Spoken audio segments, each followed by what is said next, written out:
This video is for educational and documentary purposes only. Agent Exposed Files does not support or endorse illegal activity of any kind. All scenarios depicted are based on real cybercrime cases, open source intelligence, and investigative reports. Viewer discretion is advised. Agent Exposed signing in. Imagine a currency that doesn't exist in your wallet, your bank account, or even in physical form.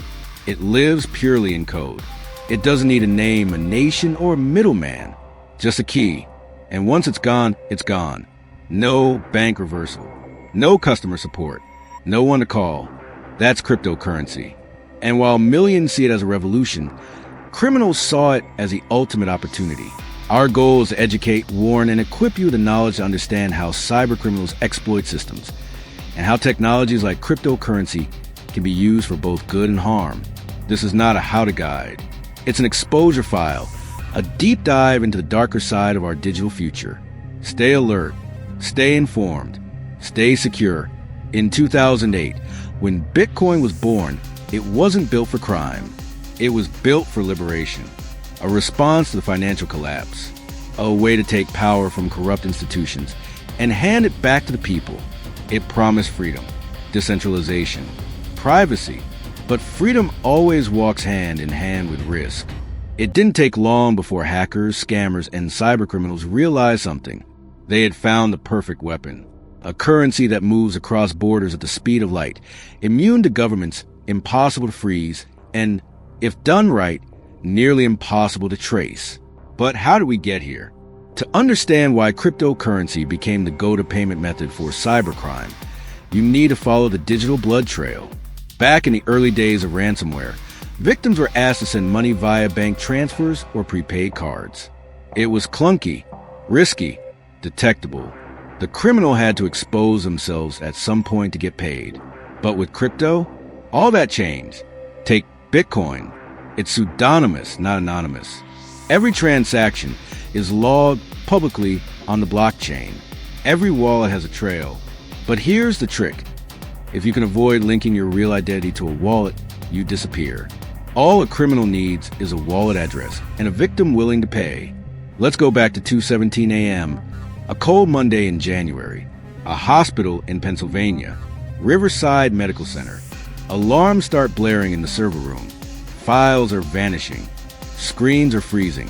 A ransomware payload has detonated. Surgeons are locked out mid-surgery. ER nurses scramble with pen and paper. ICU ventilators operate on manual override. And then the message appears. Your systems have been encrypted. Pay 75 Monero to the following address. You have 48 hours. The IT team panics. The FBI is notified, but they all know the reality. This hospital was chosen for a reason, not because it was the biggest, but because it was the most vulnerable. The criminals used Monero, not Bitcoin. Why? Because Monero is privacy first. It obscures wallet addresses, transaction amounts, sender and receiver metadata. It's the digital equivalent of cash, unmarked, untraced, and gone in seconds. And here's the kicker. Law enforcement can't subpoena a blockchain. There's no CEO of Monero, no company, no server to seize. The hospital pays, and the coins vanish. But the criminals aren't done. They'll run that same playbook again tomorrow. Different hospital, same script. Now here's where it gets more dangerous.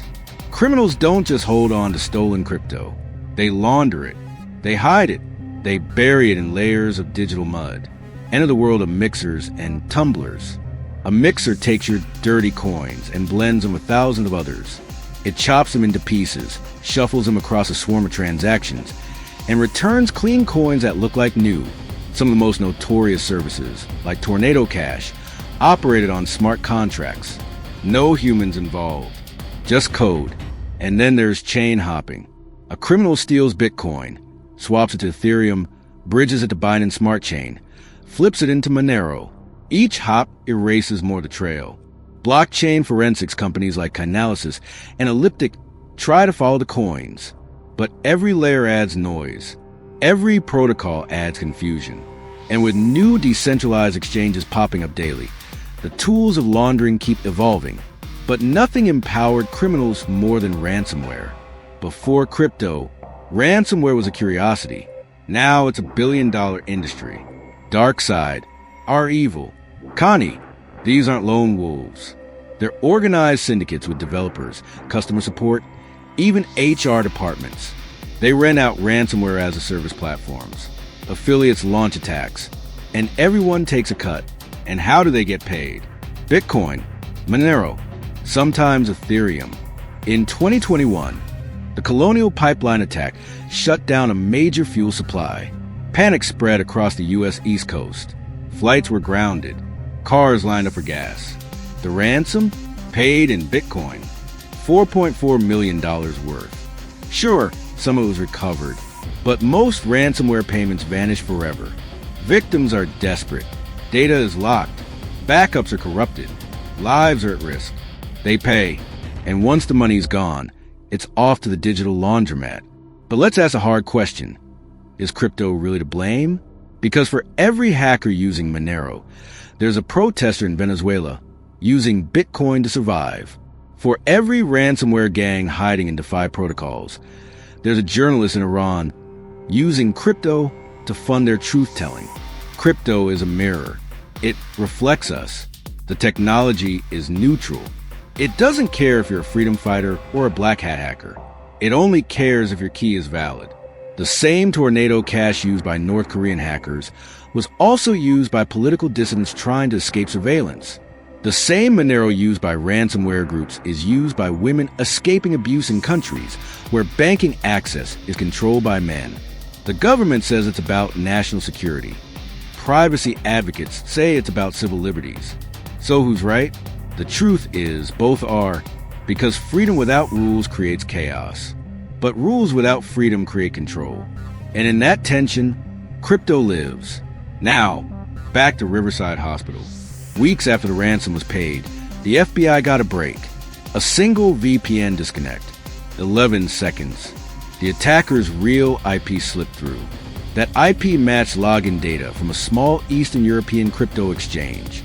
The criminal had swapped Monero to Bitcoin, hoping to cash out. But their timing pattern, unique withdrawal behavior, matched a known ransomware wallet. The agents moved in. He was 27, living in Moldova. He drove a Porsche, had 3 phones, and a hardware wallet wrapped in aluminum foil, hidden in a bag of rice. He thought he was invisible, but no one is invisible forever.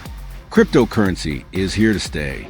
It will power our future, but in the wrong hands, it can also destroy lives in seconds. That's the double-edged truth of digital freedom. So next time someone says crypto is just magic internet money, remind them what happened at 2:17 a.m. Agent Exposed signing out.